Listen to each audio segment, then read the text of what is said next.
Welcome to Sister Talks, where we two sisters talk about life, laughs, and sometimes things that make us go, I don't know about that. I'm one of your hosts, Shanice, of the Succeed with Shanice podcast. And I am Janelle of Core Memory Volt's YouTube channel. And we are excited that you all have returned or started with us on today. Because I would like to start off with talking about an experience that we had on Sunday that was very rewarding.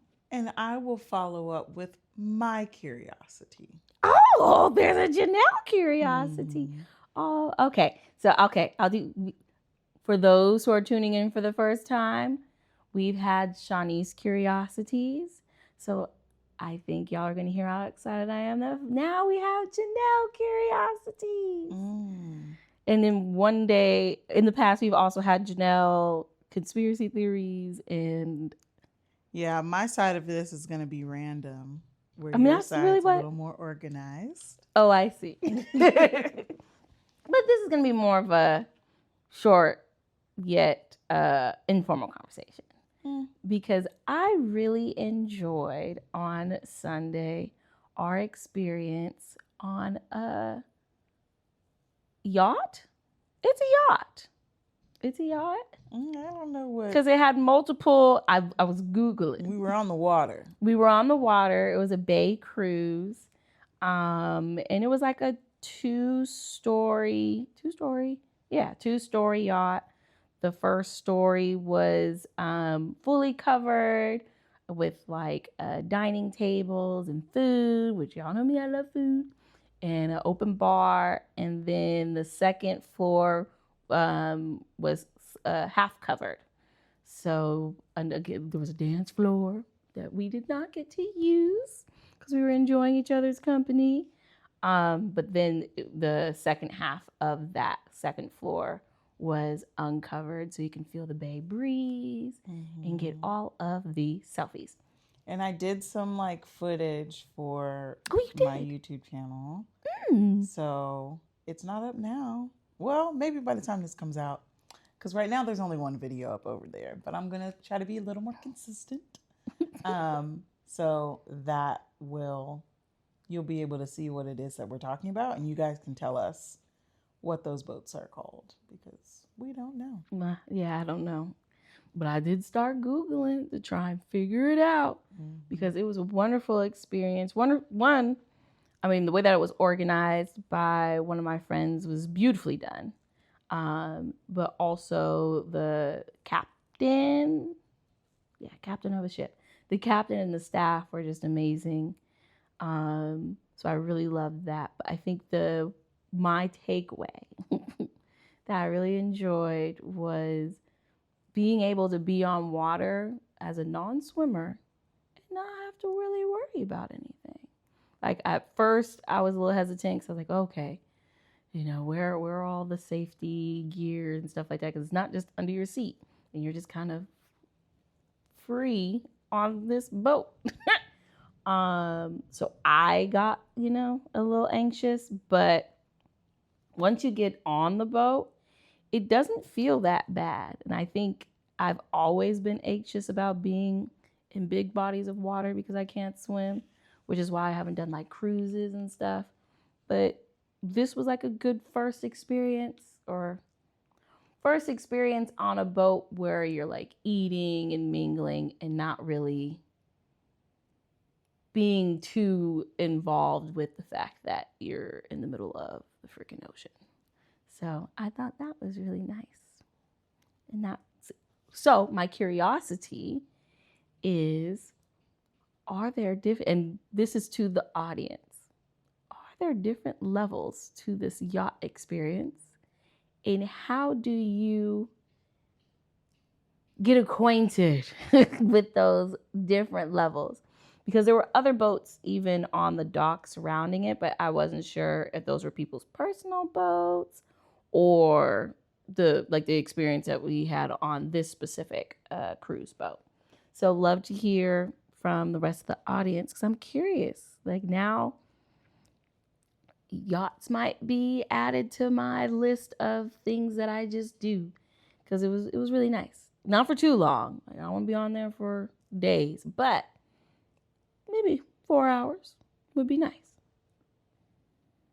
But yeah, that's my curiosity. Okay, well, the people answer her. Okay, my curiosity is going in a different direction. So, given the current political climate, okay, this basically came from, there was a commercial that Quebec, Canada did. And it was basically like at their borders or whatever. I guess, I don't know, I've never been out of the country, but when you go to the border, they're like, oh, where are you coming from? Give me your passport or whatever. And then so the lady was like, oh, you know, where are you coming from? And the guy was like, America. And then she just like made a face. And then she went around the desk and hugged him. Oh, yeah. And it was just like, and everybody was like, in the comments, everybody was like so emotional. Cause like, I feel like we are really struggling here. So my curiosity, because I watch you every day, and like you've always been like the more like better like work regardless of like the reasons, you've always had like way better work ethic out of the both of us. And like just like been, you know, able to keep going again regardless of the reasons. But I would like to know, especially in times like this, like how do you keep going? You know, like that's a loaded question. I mean, I would love a hug every day. No, I'm kidding. No, seriously. But I did see that commercial. I thought it was really good. They have actually a few other ones too, where it's kind of like satires about like, y'all are welcome to come over here to this border. But because like it's like it's fun, jokey, but at the end of the day, we all are really struggling over here. Like it's actually really sad to see, because it doesn't have to be this way.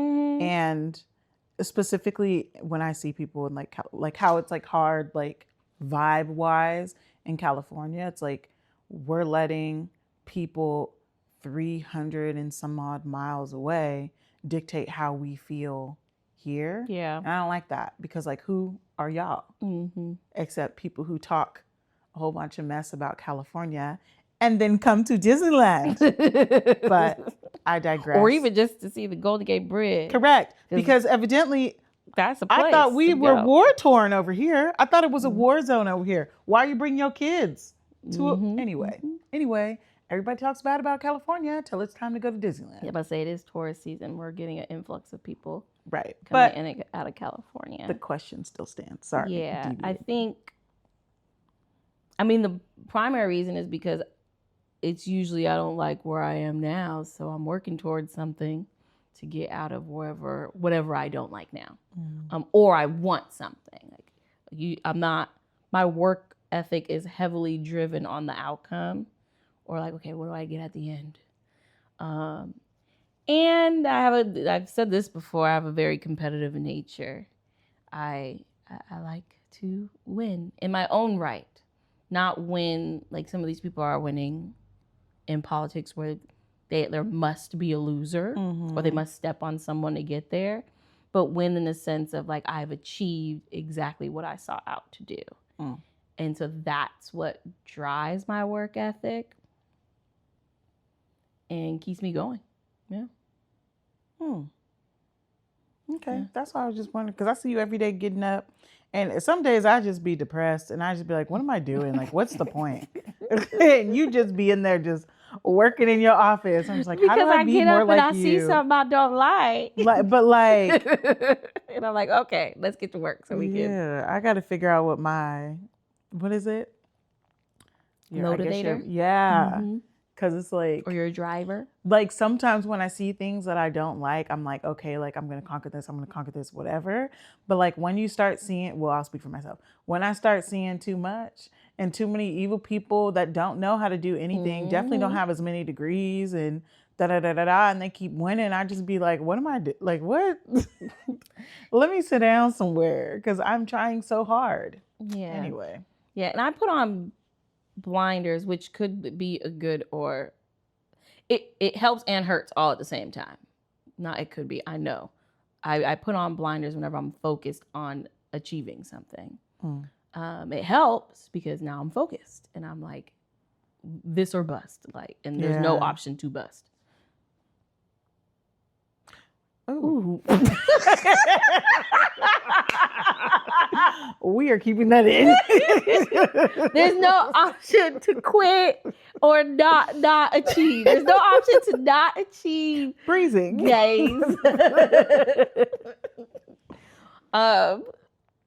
And it's harmful because I lose sight of other and we talked about this earlier, other opportunities or other ways in doing things that might be less taxing on myself, or even just stopping to ask for help because I'm just so focused on I'm going to do this to get that I'm like, or I could just take a breath, look around and see if I can get some support here. So yeah, this actually drives into the topic I want to talk about today. But long-winded way of saying, yeah, if I can't see what I want, if I don't have what I want right now, I use that to see where I'm going to be. And that's just my motivator. Like my vision boards. Like I live off my vision board. So even when I looked at, which I do every morning because it's on my phone screen, I looked at my vision board. I was like, I haven't accomplished anything. Like, or I haven't seen it realized in my life yet. That's really what's like, okay, get out of bed, do something, get something done. And it's better me looking at my own vision for myself, for my own goals, than seeing how other people are achieving. Because I also don't know what did they have to do to? Yeah, and I think not so much of how they're achieving, but just like all of these systems that we're like fighting against. For me, which keeps me in bed sometimes, like I feel like they've had a head start to like put these things in place to make sure that we don't succeed, especially here in like California where everything is so expensive and everything, we can't even buy a house and da-da-da-da-da. And like now that I'm in my business, it's like the same things that were holding me back in working for other people are the same things that are kind of holding me back in my business. Like the same bias is still there. Yeah. The same like how we went to that, which we didn't say on this podcast. I'm going to say it because it deserves to be said. But how we went to that like business expo thing. Oh gosh. Yeah. And everybody treated us as if we were the help. working there. Yeah, like at how everybody just comes up like, and at some point it kind of just like chips away and then it becomes like, okay, well, like how, like it's kind of like a losing battle, but I also feel like I'm only trying to win enough to get out of the game. Because like if I win enough, I'm gone. Like, peace. We will be tuning in. I say Canada, you might see me. Okay, tuning in from insert country here because this game is like raggedy. But thank you for that. It's not about me. Thank you so much for that because it's your curiosity. I just needed something to figure it out, and especially because I'd be like, my whole business is built on making dreams come true, and it's so easy for me to do it for everybody else that sometimes when it comes to myself, boom, it's like, okay, like how do I do this? Like how do I keep going? Da da da da. Like I'm the best cheerleader for everybody else. I'm the best. Let's figure it out. I'm the best. Like, oh, you have to do an event in only a month. Let's do it. Right. But like when it comes to me, and it's like I just feel like I'm already so far behind that like, you know. But anyway, or even just the energy of it because I see you all the time. You're cheering on so many other people, giving it back to yourself. They might have drained it all, and then you need it now. So being able to balance, and this is not something that I have successfully achieved, but being able to balance like the times where I do need to re-energize myself and kick back some of those affirmations back to me that I normally put out into the world, which again, I need to do better in practicing that. But that helps with my work ethic because then I feel more available to get up in the morning and just crank out work for the next 4 hours before I'm hungry. So, yeah. Yeah. But that's it. Thanks. That was good. Next. Well, that was good because next, yes, and perfect segue because I wanted to talk a little bit about productivity. I think I shared this with you on Instagram, but there are obviously there have been conversations about neurodivergency and how that's coming up not just with children, but also with us in adulthood, and the concept of, and my computer closed out on me, and the concept of chaotic discipline came up, and I was like, yes. Now, granted, let me insert this here, audience. I do not practice psychiatry or psychology. I am not an expert in this space. I just like to read / look at YouTube and explore different concepts, terminologies, ways in which we can describe who we are as human beings. So all that to say, chaotic discipline really is this concept that involves leveraging energy and momentum, trusting your instincts, and simplifying execution to adapt to changing circumstances. Basically, it's this way in which you can naturally adjust the amount of energy and using different tools to naturally adjust to whatever's happening in your environment externally. And I thought this was a really cool concept that is, I guess, now trending. I guess that's the right word, on Instagram, most specifically when you speak with folks that are dealing with ADHD, because I think I know because I studied it, we all have our own way of, we have our own productivity styles. Like we all produce in ways that are naturally for us. However, we've been put in, well, maybe on this side of the pond, we've been put in the systems that have kind of tainted or morphed it so that it doesn't feel natural to us, or it hinders us from naturally just adjusting to whatever the chaos is and providing our own way of disciplining ourselves. So I wanted to explore that a little bit with you, if that's okay. How do I want to do this? I'm just going to do it my natural interview style way. Is that okay? Like I ask a question, you respond, and then, okay.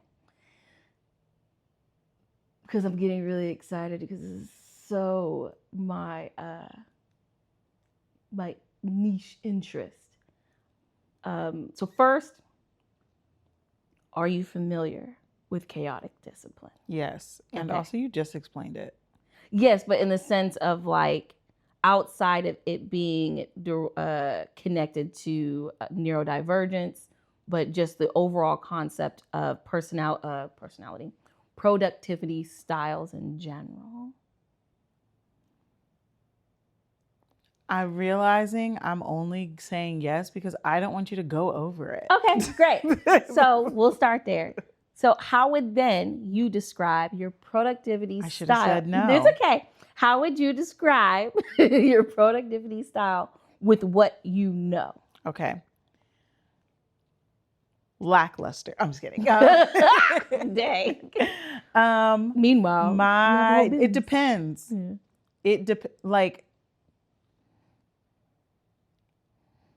I don't know how to describe it, I guess. Give me some options. Be official. Can this be multiple choice? It's open-ended. It's open. What is it? Okay. Open statement. I wake up and I do the things that need to be done. But there are, productivity style. You wake up, you do the things that need to be done.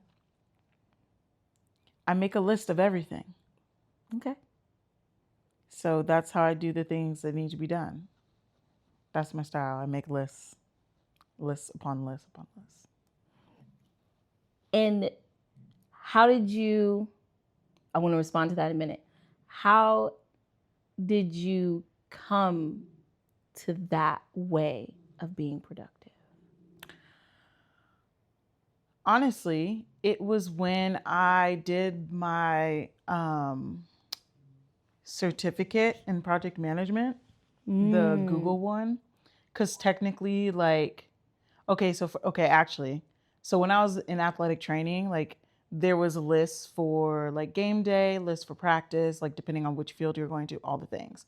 So like that's when I started like listing. And then if we were to go way back, now I'm seeing that this happened a long time ago. Okay.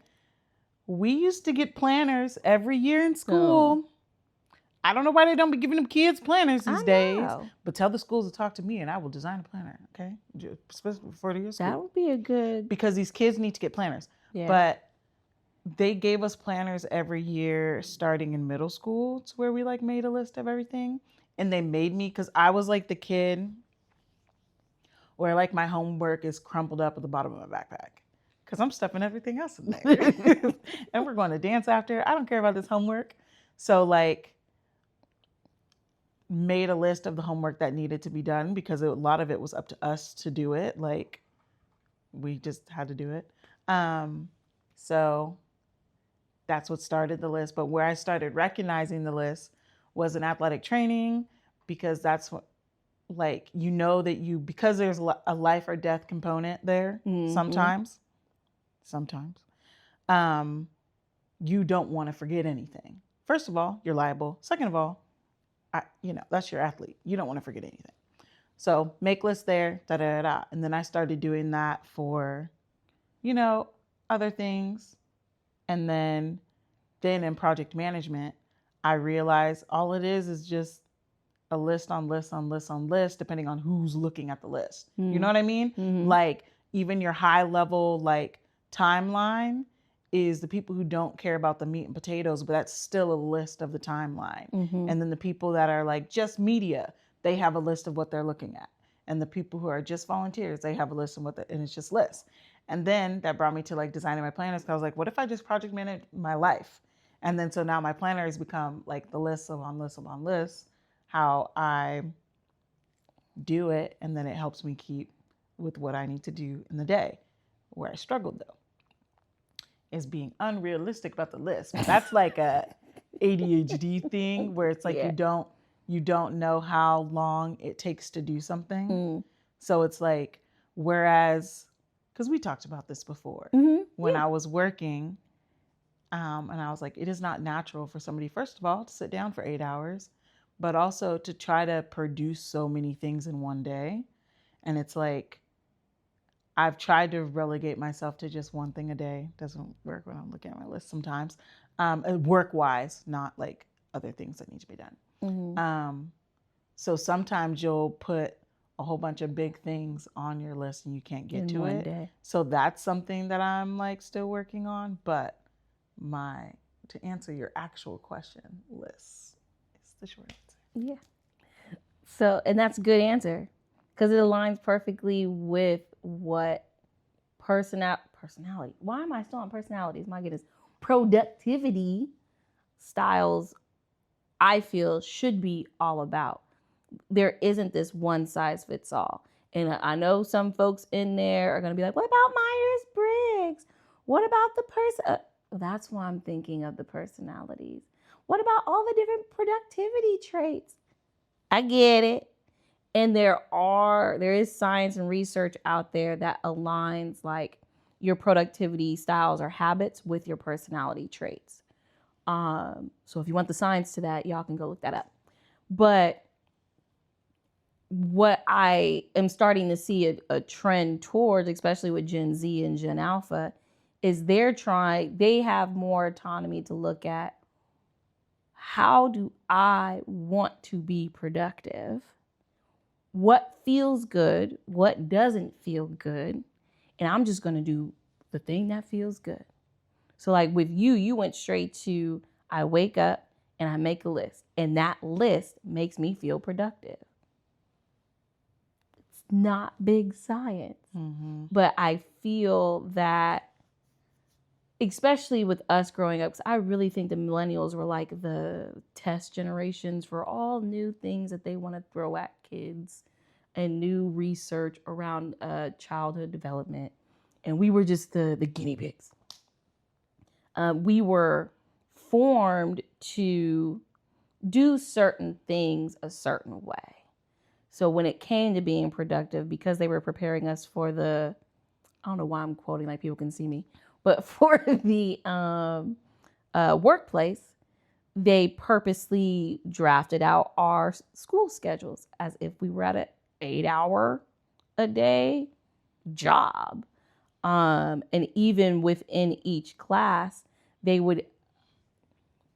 some teachers were a little better than others, but the teachers who stuck to the constructs of it all would lay out their class curriculum, like, we're at work, here's your assignment, by the end of this class, complete it. Whereas, other teachers did other things to get us more engaged in the curriculum. I remember one teacher I really didn't like. And that's all. Like, I really thought you was about to say her name. Oh no, I'm not going to say this is his name. I'm only going to say what school. But they would write a prompt. Three things that we had to complete by the end of class. Never spoke. And then you get into the workplace and you realize, oh, I still got to like engage with my leader. I still have to learn how to not only get my work done, but also if I have questions, how do I navigate those conversations? And also, especially if you're trying to go higher, working. And I say this lightly, I have limited experience. I'm only 34, right? So I have been working that long. And now I'm in my own business. So you have more years on me because you started working in high school. True. But like that was like at a labor job. Whereas like I feel like corporate, the higher you get up, the less work you do. That is true. And you're not taught to navigate nonsense. Ooh, I'm about to say something crazy. But I personally feel like sometimes in corporate, the higher ups, and maybe, when my business gets bigger, I'll think differently. But right now, sometimes in corporate, the higher ups are kind of a waste of space and a waste of money, because not only do they not have the experience of what's happening on the ground and like be able to make decisions based on like what is happening, they're also not doing any of the work. So you'll have like 5 people on a project, but if 3 people have like a big title, then only 2 people are doing the actual work, which is why things are not moving forward. Because the higher you get, evidently you don't know how to do anything, but you know how to act like, So it's like, even through school, we were taught to be the lowest people on the thing, like the laborers. You are the people. Labor. On the thing. So. And I get why. Yes. Y'all boomers who might be listening, you only know what you know. And y'all didn't even know the Y2K stuff was going to be happening and the tech boom and all of that stuff. And you were still trying to understand that and then teach us at the same time, even though we could have, taught y'all because we was coding the entire time. But anyway, but I think it does us a disadvantage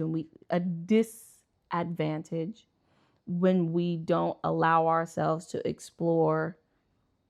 Well, I feel good in my work when I'm doing it this way, or when I'm in this location versus that location.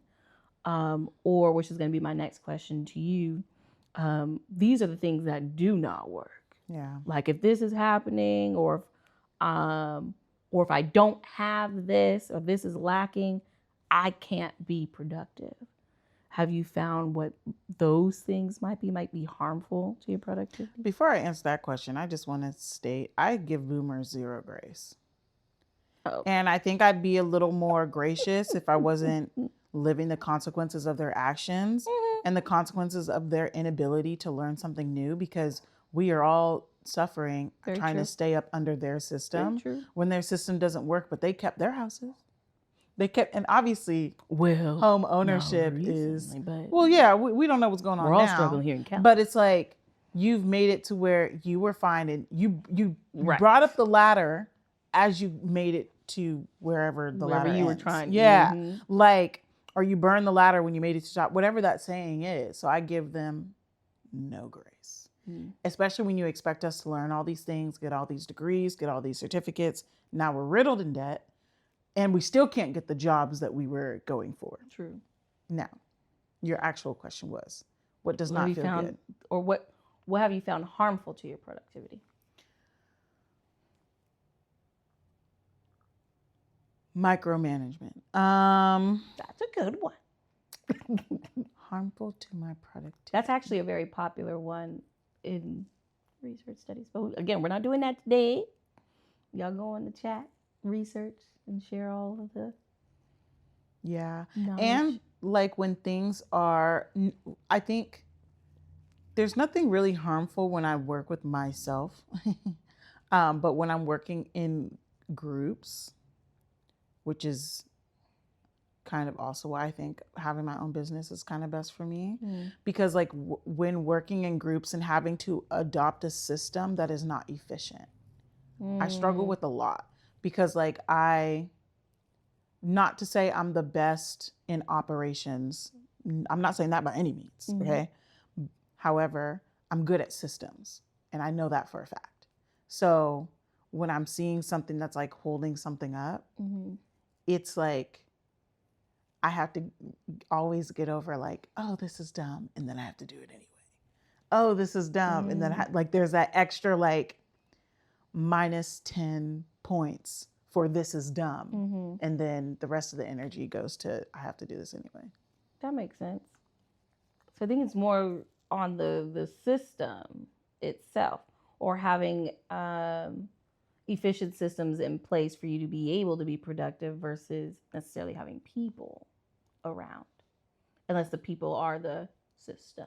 Well, that's why I said when I work, because when I'm working with by myself, I can do my own. Like if I have created the system ownership of the then I can do it. I can change it because. Ownership. But then I've noticed when I'm working with people, and even like people don't like to change anything. That's true. And which is understandable, but like once you see something is not working, something's got to change.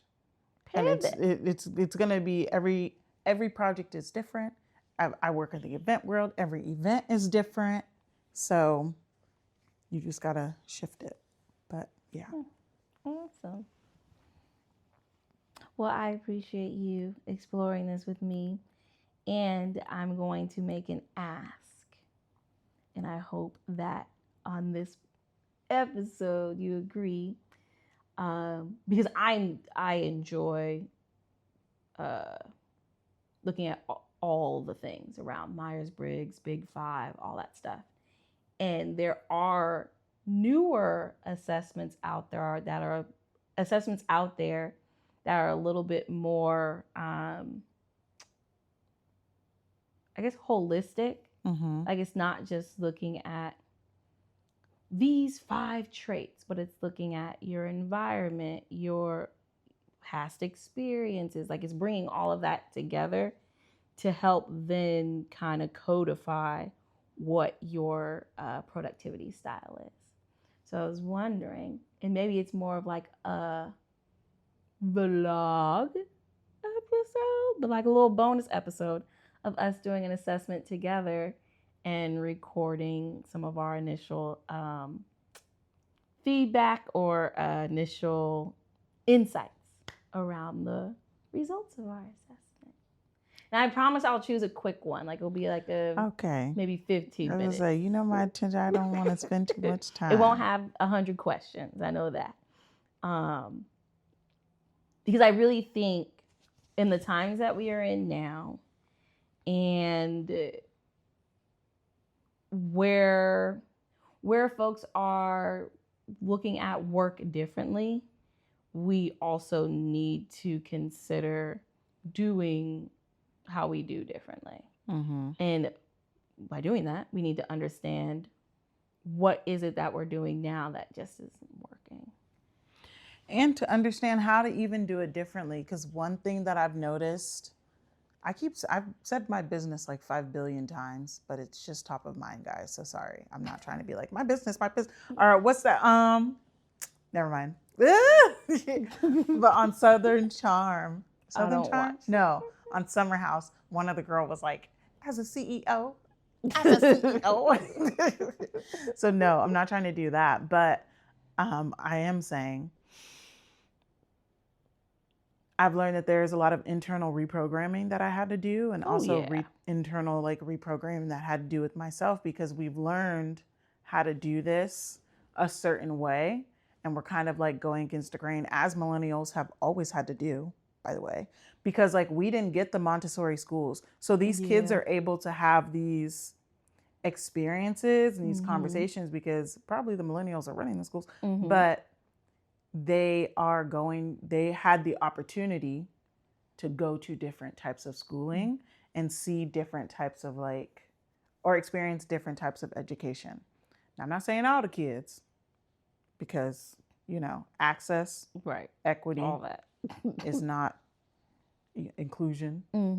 But I know a significant amount of the Berkeley children got the opportunity to choose if they wanted to go to a Montessori school. Right. So they're seeing these new ways, but I feel like it is up to us as millennials, for those who are business owners and are in positions of leadership, to be able to initiate these changes in our own businesses, so somebody that's working for us does not have to feel this way. Exactly. And I mean, we saw that a little bit with working from home. Because then a lot of millennial businesses thrived with the working from home, and also thrived in the sense of company culture and whatever, people stayed working there.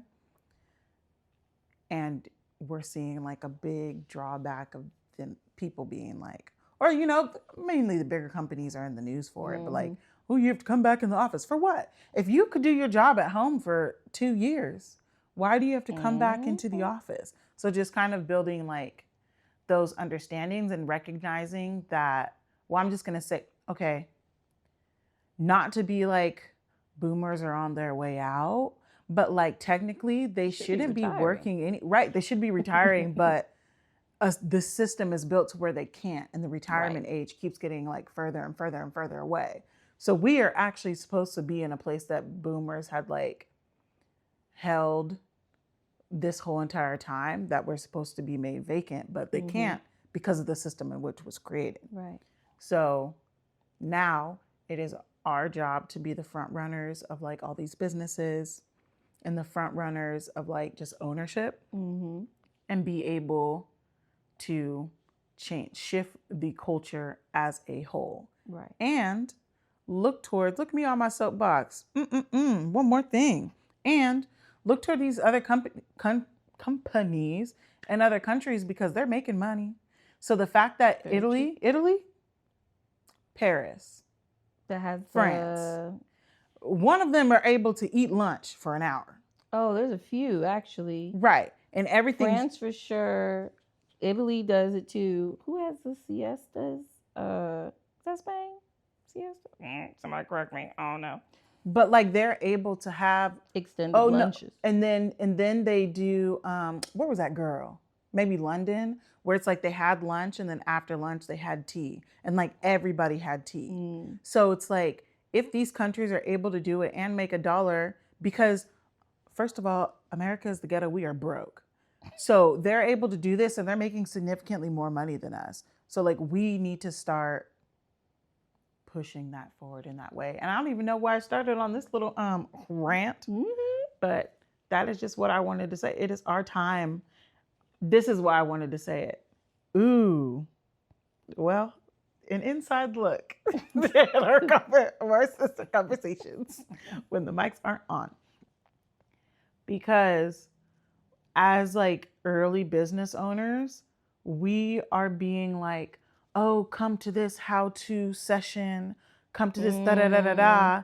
And they're teaching us how to make their business the same way that the businesses that nobody's happy in does their business.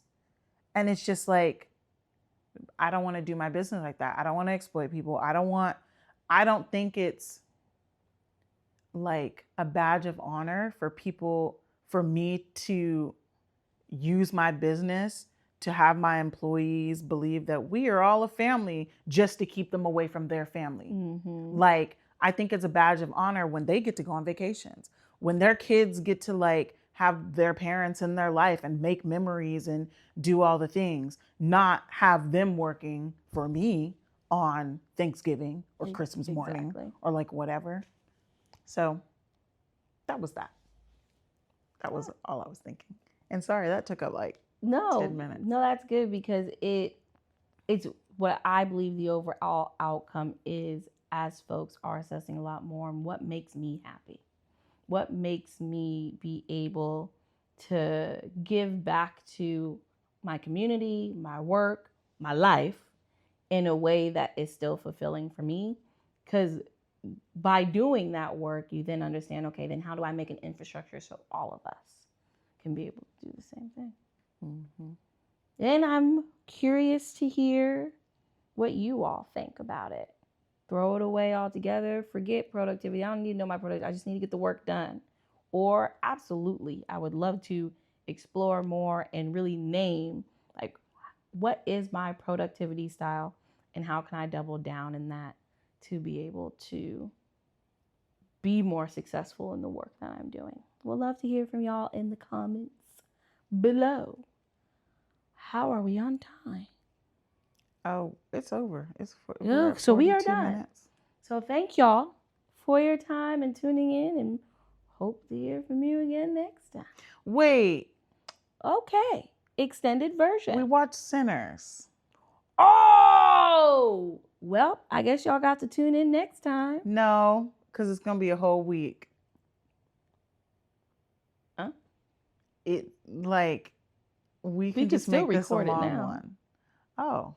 We can cut this. This is 2 episodes now. So I got a lot to say about Sinners. Oh, I didn't know you had all that. That could be 2 episodes. Well, did you do the goodbye? I did. But then you said something, so I don't know. I'm keeping all this in. Okay, bye.